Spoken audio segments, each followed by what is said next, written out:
Hey guys, so today I have swatches of the Mooncat Seasons of Persephone collection. These are available right now, so I will link the Mooncat website down below where you guys can check these out. 9 polishes altogether, and I'll get into the swatches. So the first polish is called Petals For A Narcissist, and this is described as a sheer white-gray polish filled with violet-pink shimmer. This is sheer, but it's very even, which is really important if a polish is going to be sheer. The formula is really good, and the shimmer stands out really nicely. It's got a very nice glow. On this first coat, you can kind of only see the shimmer, but it's very, very glowy and stands out really well. The base color starts to build up here on the second coat, and that shimmer stays nice and glowy. This covered almost completely in 3 coats. It kind of has that more ethereal, sheer, slight nail line look. It doesn't look too intense because my nails are so short here, but with a longer nail and a wider nail line, it's going to be a bit more obvious. I am very happy with how even this stayed though, especially because I have a bit of undissolved gel stuck to my nails and it didn't show through at all.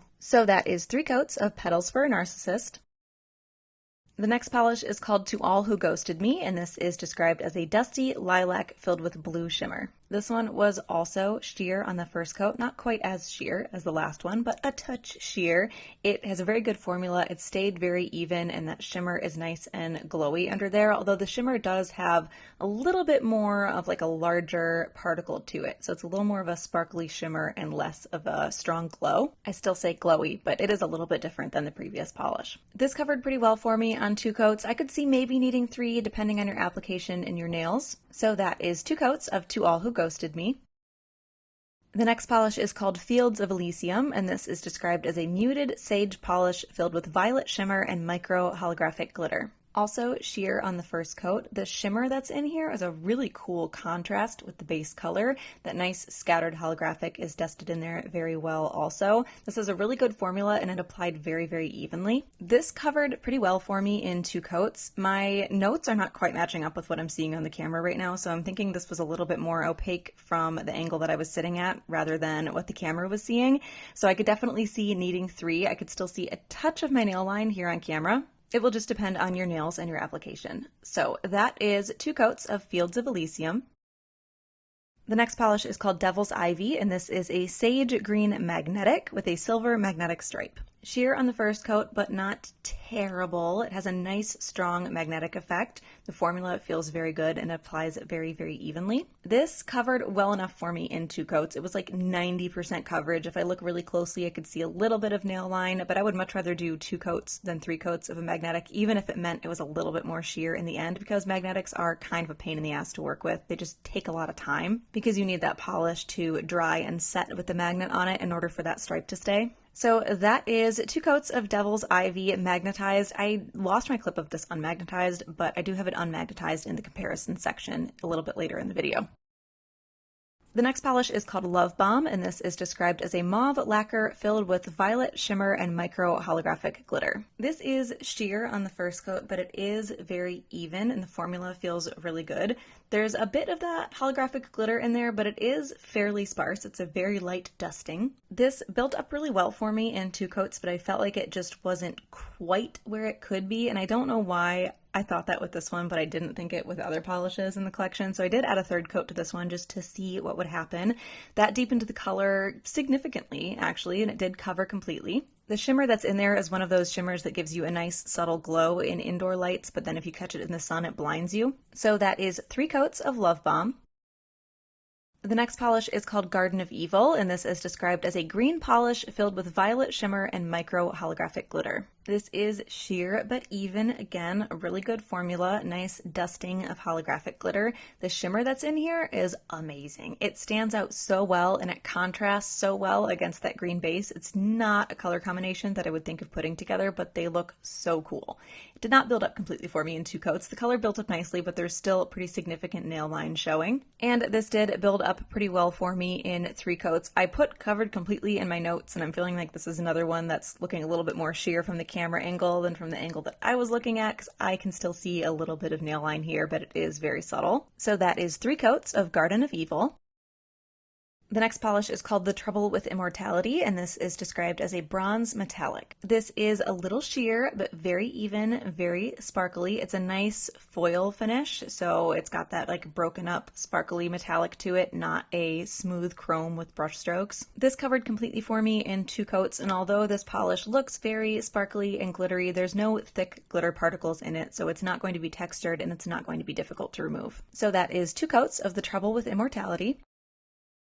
The next polish is called Freshly Bitten, and this is described as a rich wine red filled with purple to pink shimmer. This is a kind of squishy, jelly-ish base to it, so it's a little bit sheer on that first coat. It's fairly even, but I do think that this one showed those little gel bits that I had stuck to my nail more than any of the other polishes in the collection. This covered pretty well on 2 coats. It deepened quite a bit, and once that color is deeper, you can really see that shimmer stand out, but I just felt like I needed one more coat to like fully even it out. This did cover completely for me in 3 coats, and it deepened the color a little bit more as well. So I could see this being a 2 or 3 coater just depending on the person, but I think for this deep of a color, you're still going to want to do 3. So that is 3 coats of Freshly Bitten.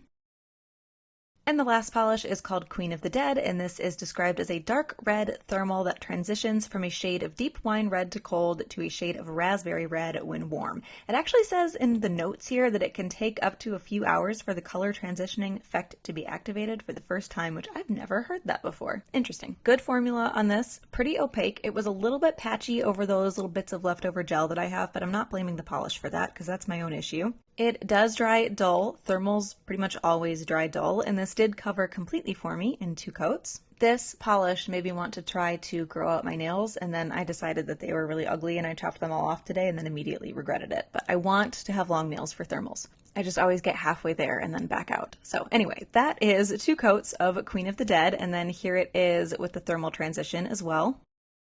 So to start out, Queen of the Dead is the only one that I don't have a dupe for. I don't have a cream shade from Mooncat that's similar to this at all anyway, and this is a thermal, so that kind of disqualified anything that I might have tried to compare it to. This is Lovebomb, and apparently I forgot that I didn't have anything to compare to this one either. I said that the only one that I didn't have a good comparison for was Queen of the Dead, but that's a lie because this one is sitting alone on my table, so I didn't have a good comparison for this one either.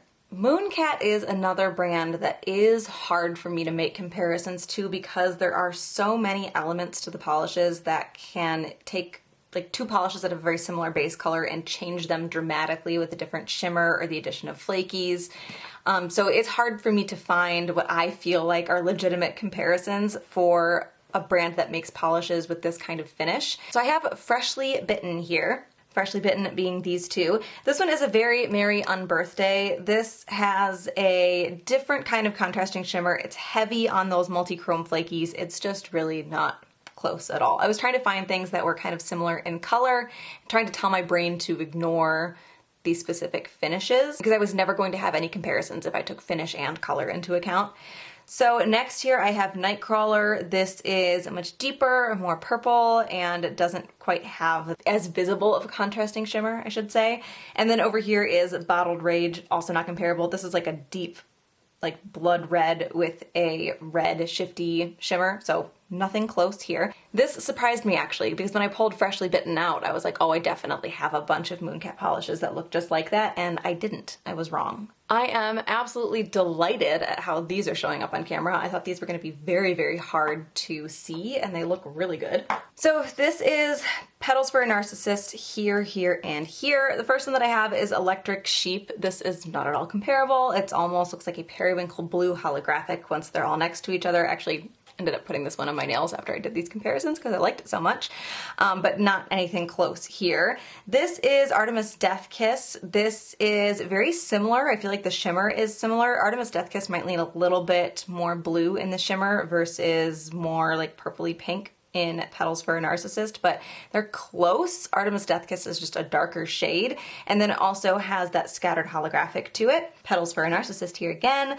This is Head in the Clouds. These are also very close, but not the same. The shimmer is very different. Head in the Clouds has a very blue contrasting shimmer versus Petals For A Narcissist has that purpley shimmer. Head in the Clouds is a little bit lighter, so it's a little bit of a lighter gray base, but not like super different, but they are close-ish. Not exactly the same because the shimmer really changed the whole look of this polish and made them not super comparable, but without that they would be very close.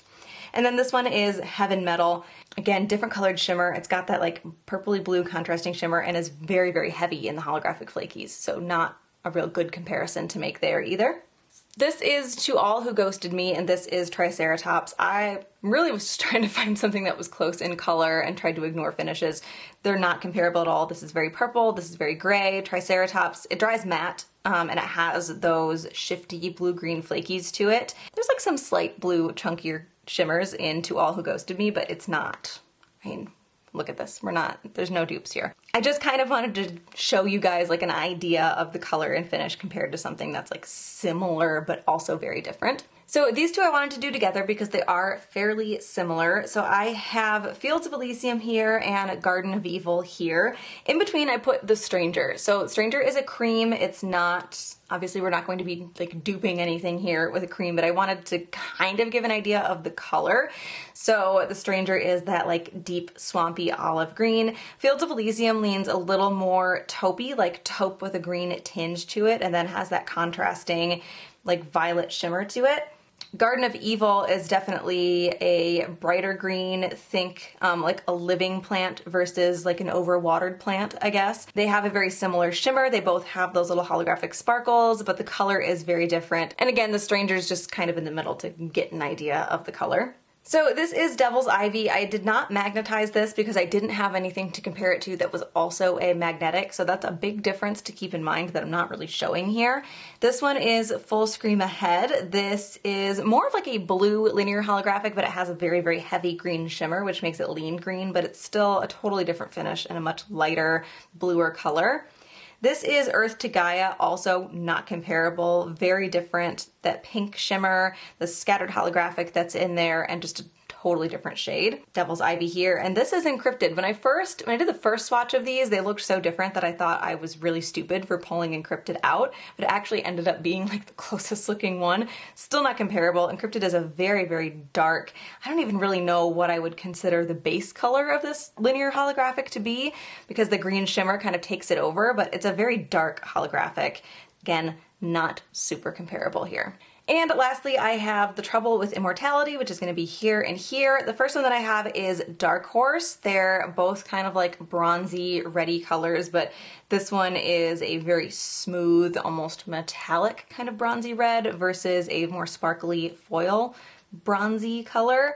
This is Boa Constrictor. This looks much more brown in the bottle than I feel like it does on the swatch. It's a reddy brown here on the nail, and I felt like it was more of a chocolate brown in the bottle. So I'm glad that I pulled this out because it's a lot closer than I thought it was going to be initially. This is still a linear holographic though, so it's especially in the sunlight going to look wildly different, but still a darker color with a different finish. The Trouble with Immortality is here, and this is Kelp Kingdom. This is very multi-chrome, so it's looking kind of like pinky here. From my angle, it's looking a little bit more bronze, and then from other angles, it's going to look very green. And this has a heavy reflective glitter in it that's not present in The Trouble with Immortality. Nothing super close. So there were a few really good greens in this collection. I had a hard time choosing, but I think Devil's Ivy is going to be my favorite. I know in the swatch I talked about what a pain it is to deal with magnetics, but I still really, really like how they look, and I feel like it's worth the effort as long as you can do good enough prep that they don't chip right away. I get mad when I spend a bunch of time on a magnetic and it chips the next day, so prep work is important if you want that to last. I do think it's worth the work. I really like that blue-green shade, and I think that the silver magnetic effect was like the perfect addition to that shade. So that is the Mooncat Seasons of Persephone collection. Again, I will link the Mooncat website down below where you guys can check those out. They are available right now. Hope you guys enjoyed this one, and I will talk to you later.